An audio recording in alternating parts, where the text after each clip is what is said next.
And welcome back to Show Me St. Louis. As the new year begins, many people are setting goals for their physical health, but what about mental health? Today we are talking about prioritizing emotional well-being in the new year, managing stress, and building those healthy habits that last. So joining us live from Crossroad Counselings, we have our dear friend, Claire Welton. Claire, thank you so much, and welcome to our new studio. Thank you. This is awesome. This is so cool to be here. Yes, you are our first guest in the new space. I feel very honored. I couldn't think of a better person. We're very excited. So why don't we first start out? What I love is, you know, I said to you, like, let's talk about resolutions. And you actually want to shift the conversation from resolutions to intentions. Yeah, and I think it's really important because resolutions are just that. They're very stiff. This is what has to happen, and it doesn't leave a lot of room for flexibility. So when we shift from resolution to intentions, we're giving more room for flexibility and for growth rather than going from all or nothing to all or something. I love that. And that's what a lot about what you've been sharing about resolutions is really taking it with grace. Yep. And what I like about this first point that you said is recover from the holidays.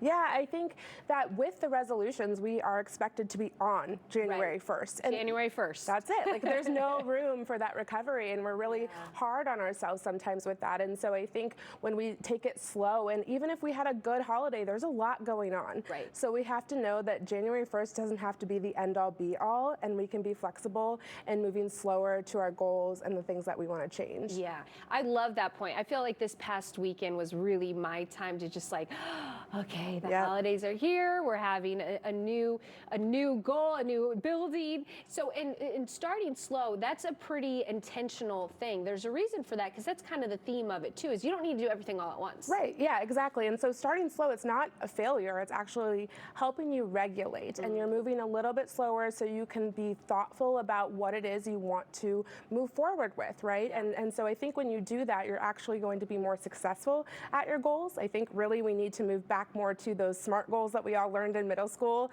You know, I think making them intentional and realistic will actually help them play out. That's so true, isn't it? Because I know there's a statistic out there that someone knows off the top of their head about how often these resolutions, they fail.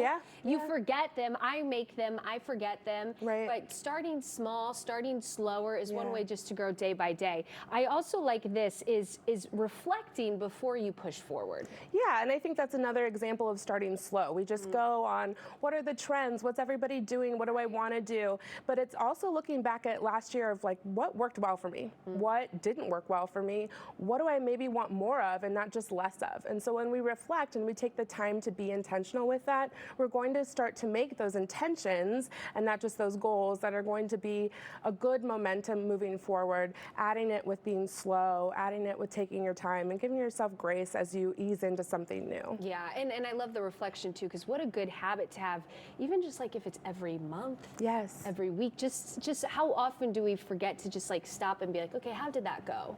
You know, and what I want to grow in. So that's such a good tidbit. Claire, you're the best. Thank you. I'm already feeling better about the new building, the new year. And of course, you can find Claire. She's located in the St. Louis area at Crossroads Counseling Center. We have all that information right there on the screen.